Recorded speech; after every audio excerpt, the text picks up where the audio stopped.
Pour la première fois depuis 2009, le Liban a tenu ce dimanche des élections législatives. 3 700 000 d'électeurs étaient appelés aux urnes.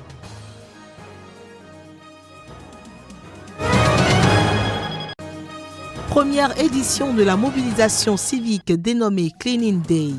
La Sierra Leone a procédé ce dimanche au nettoyage national.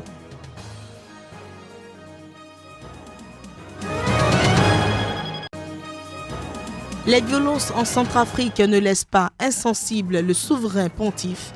Le pape appelle les Centrafricains à rejeter la violence et la vengeance.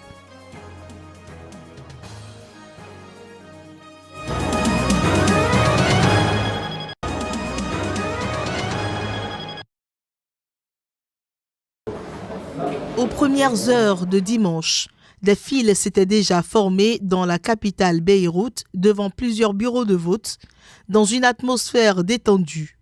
Des électeurs de la circonscription électorale de Tripoli au Liban votent dans un bureau de vote de la ville côtière.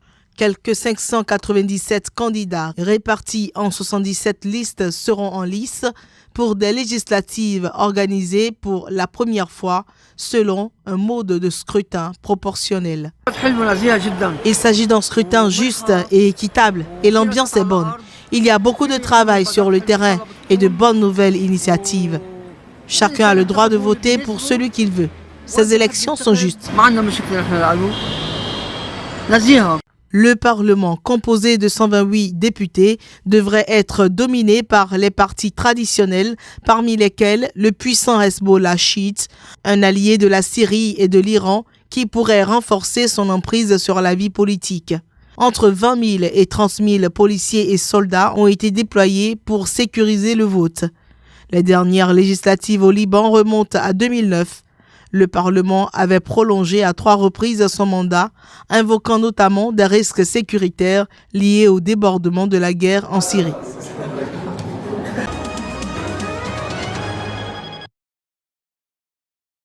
Dans un entretien accordé à l'agence France Presse, le chef de l'antiterrorisme marocain s'est montré notamment préoccupé par les connexions entre les réseaux criminels et les mouvements terroristes. Il s'est par ailleurs dit inquiet au sujet du Sahel, terrain fertile pour les groupes djihadistes et bombes à retardement. Nous avons démantelé à peu près 21 cellules terroristes. Puis l'année d'après, c'est-à-dire en 2016, je crois que c'était 19 cellules terroristes.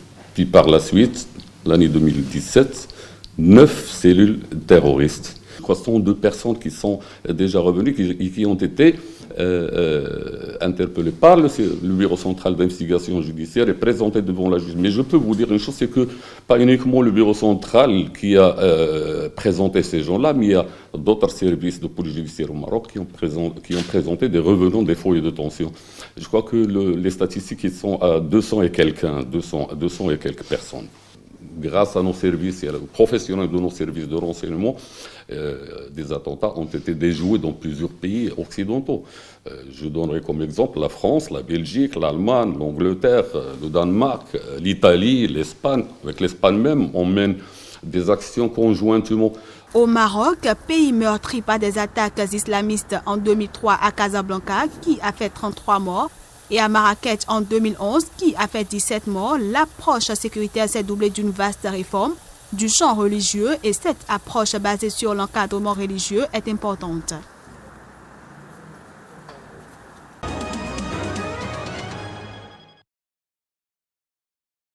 L'arrivée de soldats maliens à Kidal a lieu après la visite en mars dernier du Premier ministre Soumaïla Boubèye Maïga dans cette localité où l'État malien était absent depuis 2014. Selon une source militaire malienne qui n'a pas précisé le nombre de soldats sur place, ce détachement de l'armée malienne est arrivé pour participer au mécanisme opérationnel de coordination. Rappelons que ce mécanisme opérationnel de coordination, composé de militaires de l'armée régulière et des combattants des groupes armés pro-gouvernementaux et des ex-rebelles, a pour objectif le retour de la paix dans le nord du pays. Son objectif, en prélude au désarmement, est d'instaurer la confiance entre l'armée malienne et les groupes armés impliqués dans le processus de paix, mais aussi de rassurer les populations. Les soldats maliens arrivés à Kidal sont basés dans le sud de cette localité. Ils vont participer à des patrouilles mixtes avec des combattants de l'ex-rébellion à dominante Touareg et ceux des groupes armés pro-gouvernementaux. Les patrouilles mixtes, faut-il le rappeler, sont censées préfigurer la refonte d'une armée malienne unitaire.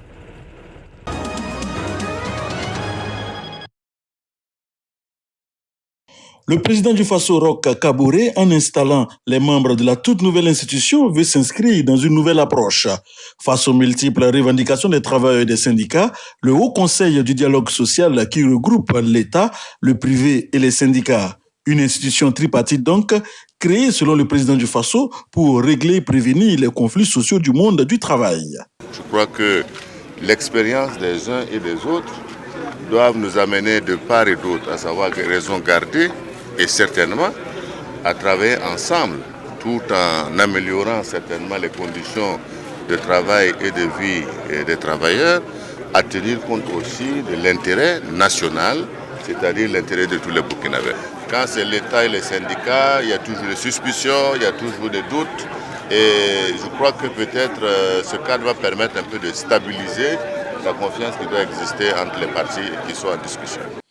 L'enthousiasme du président Kaboré, il faut le souligner, ne semble pas la chose la mieux partagée. Certaines organisations syndicales, dont la puissante CGTB, la Confédération Générale des Travailleurs du Burkina, sont réticentes par rapport à la mise en place d'une telle institution de plus.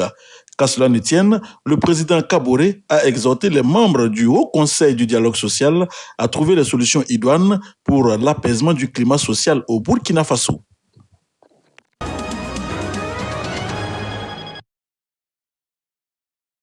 Sans jamais prononcer le mot primaire, le président Alassane Ouattara a toutefois précisé en vue de la présidentielle de 2020 que le nouveau parti devra poser la base d'un choix démocratique du prochain candidat. Il a fait cette déclaration samedi lors d'un congrès extraordinaire durant lequel son parti, le RDR, a voté pour la formation d'un grand parti unifié avec ses alliés au pouvoir. Selon Alassane Ouattara, le parti unifié, qui est un facteur de stabilité politique et de développement économique, constitue une chance pour la Côte d'Ivoire. La transformation en un parti unifié de la coalition au pouvoir, le RHDP, voulu par le président Alassane Ouattara, se heurte à des réticences au sein de son propre parti, mais surtout de ses alliés et notamment du PDCI, de l'ancien président Henri Konan Bédié. Un des points d'achoppement est justement l'investiture du candidat à la présidentielle de 2020.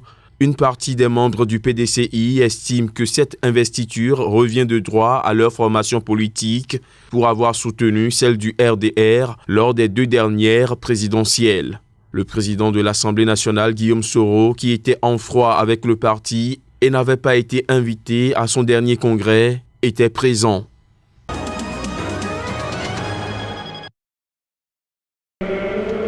Le souverain pontife a fait sa déclaration dimanche sur la place Saint-Pierre lors de la prière hebdomadaire. La situation sécuritaire en Centrafrique est si préoccupante. De tristes événements s'enchaînent tous les jours.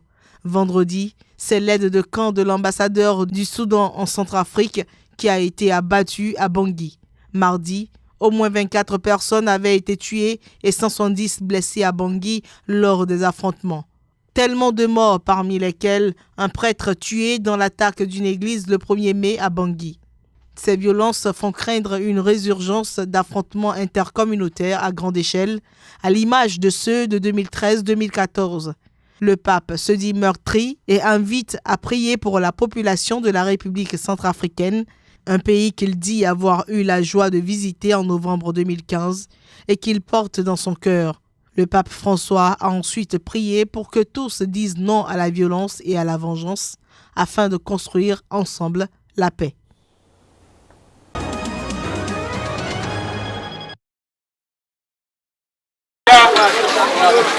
Collecte de tonnes d'ordures dans les rues et les bidonvilles de la capitale Freetown, tout un spectacle. Ils étaient des centaines d'hommes et de femmes à prendre part à ce festival de salubrité. La Sierra Leone, au cours des 15 dernières années, a été touchée par 4 inondations majeures avec un bilan officiel de 1141 morts et disparus. 9 mois plus tard, des tonnes d'ordures et de déchets en plastique jonchent toujours Crow Bay. J'aime l'enthousiasme des gens. Ils veulent vraiment que leur environnement devienne propre. J'aime également le fait que tout le monde participe. Ce n'est pas une question de parti politique. Tout le monde met la main à la pâte. Le nettoyage est une bonne chose parce que notre pays est vraiment trop sale, surtout ce caniveau-là. Les gens balaient chez eux et jettent leurs détritus dans l'égout et pendant la saison des pluies, ça inonde nos maisons. Après ce nettoyage, l'eau pourra s'écouler normalement jusqu'à la mer.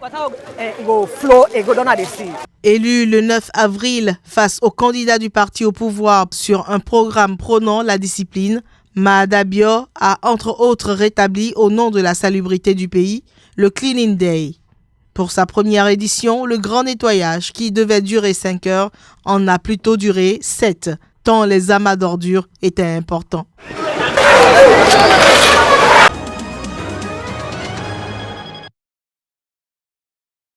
L'actuelle commission électorale nationale indépendante a été constituée le 17 avril dernier. Sa création avait été recommandée l'année dernière à l'issue des journées de concertation nationale entre la mouvance présidentielle et les partis d'opposition, dites dialoguistes. Le Forum national pour la démocratie et l'unité FNDU, qui avait refusé de participer à ce dialogue, ne fait pas partie de la CENI. Il demande aujourd'hui sa dissolution. Nous allons organiser une très grande marche pour exiger la dissolution de cette CENI illégale et son crédibilité, explique Mohamed Ould Mouloud, le président du FNDU.